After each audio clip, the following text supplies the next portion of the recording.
ನಮಸ್ಕಾರ ಸ್ನೇಹಿತರೆ, ಕರ್ನಾಟಕ ಮ್ಯಾಟರ್ಸ್ಗೆ ಮತ್ತೊಮ್ಮೆ ಆತ್ಮೀಯ ಸ್ವಾಗತ.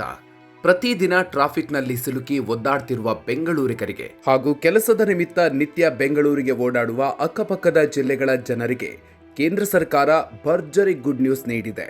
ಹೌದು, ಐಟಿ ಸಿಟಿ ಬೆಂಗಳೂರಿನ ರೈಲ್ವೆ ಸಂಪರ್ಕವನ್ನ ಮತ್ತೊಂದು ಲೆವೆಲ್ಗೆ ಕೊಂಡೊಯ್ಯಲು ಕೇಂದ್ರ ರೈಲ್ವೆ ಖಾತೆ ಸಹಾಯಕ ಸಚಿವ ವಿ ಸೋಮಣ್ಣ ಬಿಗ್ ಪ್ರಾಜೆಕ್ಟ್ಗಳನ್ನು ಘೋಷಿಸಿದ್ದಾರೆ. ಒಂದು ಕಡೆ ಬೆಂಗಳೂರಿನ ಸುತ್ತಮುತ್ತಲಿನ ನಗರಗಳಿಗೆ ರೈಲ್ವೆ ಮಾರ್ಗ, ಮತ್ತೊಂದೆಡೆ ಕರಾವಳಿಯ ಮಂಗಳೂರಿಗೆ ಹೈ ಸ್ಪೀಡ್ ರೈಲ್ವೆ ಸಂಪರ್ಕ, ಜೊತೆಗೆ ವಿಜಯಪುರಕ್ಕೆ ವಂದೇ ಭಾರತ್ ಸ್ಲೀಪರ್ ರೈಲು. ಇಷ್ಟೇ ಅಲ್ಲ, ದಶಕಗಳಿಂದ ನೆನೆಗುದಿಗೆ ಬಿದ್ದಿರುವ ಬೆಂಗಳೂರು ಸಬರ್ಬನ್ ರೈಲು ಆರಂಭದ ದಿನಾಂಕವೂ ಫಿಕ್ಸ್ ಆಗಿದೆ. ಹಾಗಾದ್ರೆ ಸೋಮಣ್ಣ ಘೋಷಿಸಿರುವ ಆ ಬಿಗ್ ರೈಲ್ವೆ ಪ್ರಾಜೆಕ್ಟ್ಗಳು ಯಾವುದು? ಯಾವ್ಯಾವ ನಗರಗಳಿಗೆ ಈ ಹೊಸ ರೈಲ್ವೆ ಮಾರ್ಗ ಬರಲಿದೆ? ಬಹು ನಿರೀಕ್ಷಿತ ಸಬರ್ಬನ್ ರೈಲಿನಲ್ಲಿ ಯಾವೆಲ್ಲ ಸೌಲಭ್ಯಗಳಿರ್ತವೆ? ಬನ್ನಿ ಇವತ್ತಿನ ವಿಡಿಯೋದಲ್ಲಿ ಡೀಟೇಲ್ ಆಗಿ ನೋಡೋಣ. ವಿಡಿಯೋ ಶುರು ಮಾಡೋದಕ್ಕೂ ಮೊದಲು ನೀವಿನ್ನೂ ನಮ್ಮ ಕರ್ನಾಟಕ ಮ್ಯಾಟರ್ಸ್ ಯೂಟ್ಯೂಬ್ ಚಾನಲ್ಗೆ ಸಬ್ಸ್ಕ್ರೈಬ್ ಆಗಿಲ್ಲ ಅಂದ್ರೆ ಈಗಲೇ ಸಬ್ಸ್ಕ್ರೈಬ್ ಆಗಿ, ಹಾಗೆ ಪಕ್ಕದಲ್ಲೇ ಇರೋ ಬೆಲ್ ಐಕಾನ್ ಪ್ರೆಸ್ ಮಾಡಿ. ಬೆಂಗಳೂರಿಗೆ ರೈಲ್ವೆ ಲಾಟ್ರಿ, 100 ಕಿಲೋಮೀಟರ್ ವ್ಯಾಪ್ತಿಗೆ ಚತುಷ್ಪಥ ಮಾರ್ಗ. ಸ್ನೇಹಿತರೆ, ರಾಜ್ಯದ ಬೃಹತ್ ಮತ್ತು ಮಧ್ಯಮ ಕೈಗಾರಿಕೆ ಹಾಗೂ ಮೂಲಸೌಕರ್ಯ ಅಭಿವೃದ್ಧಿ ಸಚಿವ ಎಂಬಿ ಪಾಟೀಲ್ ಹಾಗೂ ಕೇಂದ್ರ ರೈಲ್ವೆ ಖಾತೆ ಸಹಾಯಕ ಸಚಿವ ವಿ ಸೋಮಣ್ಣ ಅವರು ಮಂಗಳವಾರ ರಾಜ್ಯದ ರೈಲ್ವೆ ಯೋಜನೆಗಳ ಬಗ್ಗೆ ಗಂಭೀರ ಚರ್ಚೆ ನಡೆಸಿದ್ದಾರೆ. ಈ ವೇಳೆ ಪಾಟೀಲ್ ಅವರು ಇಟ್ಟ ಬೇಡಿಕೆಗಳಿಗೆ ಸೋಮಣ್ಣ ಭರ್ಜರಿಯಾಗಿ ಸ್ಪಂದಿಸಿದ್ದಾರೆ. ಬೆಂಗಳೂರಿನ ಟ್ರಾಫಿಕ್ ದಟ್ಟಣೆ ಕಡಿಮೆ ಮಾಡಲು ಬೆಂಗಳೂರಿನಿಂದ 100 ಕಿಲೋಮೀಟರ್ ಸುತ್ತಮುತ್ತ ಇರುವ ನಗರಗಳಿಗೆ ಅಂದ್ರೆ 4 ಟ್ರ್ಯಾಕ್ ರೈಲ್ವೆ ಮಾರ್ಗಗಳನ್ನು ಅಭಿವೃದ್ಧಿಪಡಿಸಲು ಕೇಂದ್ರ ಸರ್ಕಾರ ಪ್ಲಾನ್ ಮಾಡಿದೆ. ಇದರ ಅಡಿಯಲ್ಲಿ ಮೊದಲಿಗೆ ಬೆಂಗಳೂರು ತುಮಕೂರು ಚತುಷ್ಪಥ ಮಾರ್ಗದ ಸರ್ವೆ ಮುಗಿದಿದ್ದು ಶೀಘ್ರದಲ್ಲೇ ಟೆಂಡರ್ ಪ್ರಕ್ರಿಯೆ ಶುರುವಾಗಲಿದೆ. ಇನ್ನು 2 ವರ್ಷದಲ್ಲಿ ಕಾಮಗಾರಿ ಮುಗಿಯಲಿದೆ. ಹಾಗೆ ಬೆಂಗಳೂರು ಮೈಸೂರು ಹಾಗೂ ಬೆಂಗಳೂರು ಕೋಲಾರ ನಡುವೆಯೂ ಚತುಷ್ಪಥ ರೈಲ್ವೆ ಟ್ರ್ಯಾಕ್ ನಿರ್ಮಾಣಕ್ಕೆ ತೀರ್ಮಾನಿಸಲಾಗಿದೆ. ಈ ಸಂಬಂಧ ಸದ್ಯದಲ್ಲೇ ಸಮೀಕ್ಷೆ ಆರಂಭ ಆಗಲಿದೆ. ಬೆಂಗಳೂರು ಮಂಗಳೂರು ಹಾಗೂ ವಿಜಯಪುರಕ್ಕೆ ಬಿಗ್ ಗಿಫ್ಟ್. ಸ್ನೇಹಿತರೆ, ಕೇವಲ ಬೆಂಗಳೂರು ಸುತ್ತಮುತ್ತ ಮಾತ್ರವಲ್ಲ, ರಾಜಧಾನಿಯಿಂದ ಕರಾವಳಿಯ ಮಂಗಳೂರಿಗೆ ತ್ವರಿತ ರೈಲು ಸಂಚಾರ ವ್ಯವಸ್ಥೆ ಕಲ್ಪಿಸಲು ಕೇಂದ್ರ ಸರ್ಕಾರ ಮುಂದಾಗಿದೆ. ಇದಕ್ಕಾಗಿ ಸಕಲೇಶಪುರ ಗುಂಡಿಯ ನಡುವೆ ಚತುಷ್ಪಥ ರೈಲು ಮಾರ್ಗ ಹಾಗೂ ಸಮಾನಾಂತರ ರಸ್ತೆ ಅಭಿವೃದ್ಧಿಗೆ ಆದ್ಯತೆ ನೀಡಲಾಗುತ್ತೆ ಅಂತ ಸೋಮಣ್ಣ ತಿಳಿಸಿದ್ದಾರೆ.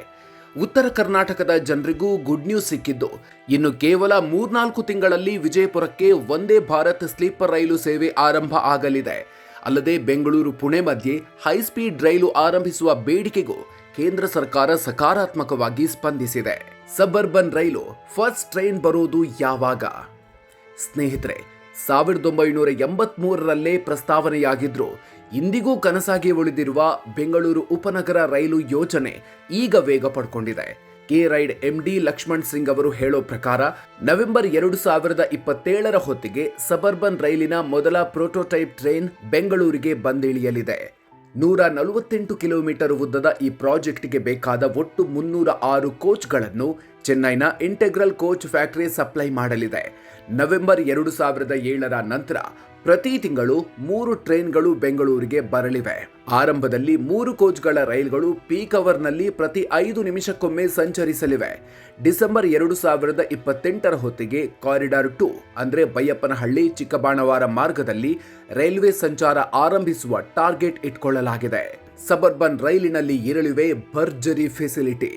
ಈ ರೈಲುಗಳು ನೋಡಲು ನಮ್ಮ ಮೆಟ್ರೋ ಟ್ರೈನ್ ತರವೇ ಇರಲಿದೆ.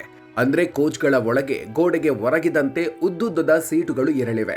ಆದ್ರೆ ಮೆಟ್ರೋಗಿಂತ ಭಿನ್ನವಾಗಿ ಈ ಸಬರ್ಬನ್ ರೈಲುಗಳಲ್ಲಿ ಲಗೇಜ್ ಇಡಲು ರ್ಯಾಕ್ಗಳು ಮತ್ತು ಸೈಕಲ್ ಸ್ಟ್ಯಾಂಡ್ಗಳನ್ನು ಅಳವಡಿಸಲು ಪ್ಲಾನ್ ಮಾಡಲಾಗಿದೆ. ಅಷ್ಟೇ ಅಲ್ಲ, ಮೆಟ್ರೋ ಕೇವಲ ಮೇನ್ ರೋಡ್ಗಳಲ್ಲಿ ಹೋದ್ರೆ ಸಬರ್ಬನ್ ರೈಲುಗಳು ಹಳೆಯ ರೈಲ್ವೆ ಟ್ರ್ಯಾಕ್ಗಳ ಸುತ್ತಲೂ ಹೋಗೋದ್ರಿಂದ ಬೆಂಗಳೂರಿನ ಅಭಿವೃದ್ಧಿಯಾಗದ ಒಳ ಏರಿಯಾಗಳು ಕೂಡ ಮುಂಬರುವ ದಿನಗಳಲ್ಲಿ ಭಾರಿ ಅಭಿವೃದ್ಧಿ ಕಾಣಲಿದೆ. ಒಟ್ಟಿನಲ್ಲಿ ಸ್ನೇಹಿತರೆ, ಎಂಬಿ ಪಾಟೀಲ್ ಮತ್ತು ಸೋಮಣ್ಣ ಅವರು ಪಕ್ಷಭೇದ ಮರೆತು ರಾಜ್ಯದ ಅಭಿವೃದ್ಧಿಗಾಗಿ ಒಟ್ಟಾಗಿ ಕೆಲಸ ಮಾಡ್ತಾ ಇರೋದು ನಿಜಕ್ಕೂ ಖುಷಿಯ ವಿಚಾರ. ಈ ರೈಲ್ವೆ ಯೋಜನೆಗಳು ಕಂಪ್ಲೀಟ್ ಆದ್ರೆ ಬೆಂಗಳೂರಿನ ಟ್ರಾಫಿಕ್ ಅರ್ಧಕ್ಕರ್ಧ ಕಡಿಮೆಯಾಗೋದಂತೂ ಗ್ಯಾರಂಟಿ. ಈ ಬಗ್ಗೆ ನೀವೇನ್ ಹೇಳ್ತೀರಿ? ಸಬರ್ಬನ್ ರೈಲಿನಲ್ಲಿ ಸೈಕಲ್ ತಗೊಂಡು ಹೋಗಲು ಅವಕಾಶ ಕೊಡ್ತಾ ಇರೋದು ಎಷ್ಟರ ಮಟ್ಟಿಗೆ ಯೂಸ್ಫುಲ್ ಆಗುತ್ತೆ? ಬೆಂಗಳೂರು ಮಂಗಳೂರು ನಡುವೆ ಚತುಷ್ಪಥ ರೈಲ್ವೆ ಬಂದ್ರೆ ಕರಾವಳಿ ಜನರಿಗೆ ಲಾಭ ಆಗುತ್ತಾ? ಕಾಮೆಂಟ್ ಬಾಕ್ಸ್ನಲ್ಲಿ ತಪ್ಪದೆ ನಿಮ್ಮ ಅಭಿಪ್ರಾಯ ಹಂಚಿಕೊಳ್ಳಿ. ಈ ಇನ್ಫಾರ್ಮೇಟಿವ್ ವಿಡಿಯೋ ನಿಮಗೆ ಇಷ್ಟ ಆಗಿದ್ರೆ ಈಗಲೇ ಲೈಕ್ ಮಾಡಿ ಹಾಗೂ ಪ್ರತಿಯೊಬ್ಬರಿಗೂ ವಾಟ್ಸಾಪ್ನಲ್ಲಿ ಶೇರ್ ಮಾಡಿ. ಇಂಥ ಮತ್ತಷ್ಟು ಮಹತ್ವದ ಅಪ್ಡೇಟ್ಸ್ಗಳಿಗಾಗಿ ಮರೆಯದೆ ನಮ್ಮ ಕರ್ನಾಟಕ ಮ್ಯಾಟರ್ಸ್ ಯೂಟ್ಯೂಬ್ ಚಾನಲ್ಗೆ ಸಬ್ಸ್ಕ್ರೈಬ್ ಆಗಿ. ಮುಂದಿನ ವಿಡಿಯೋದಲ್ಲಿ ಮತ್ತೊಂದು ಪ್ರಮುಖ ವಿಚಾರದ ಜೊತೆಗೆ ಮತ್ತೆ ಸಿಗೋಣ. ಅಲ್ಲಿವರೆಗೂ ನಮಸ್ಕಾರ.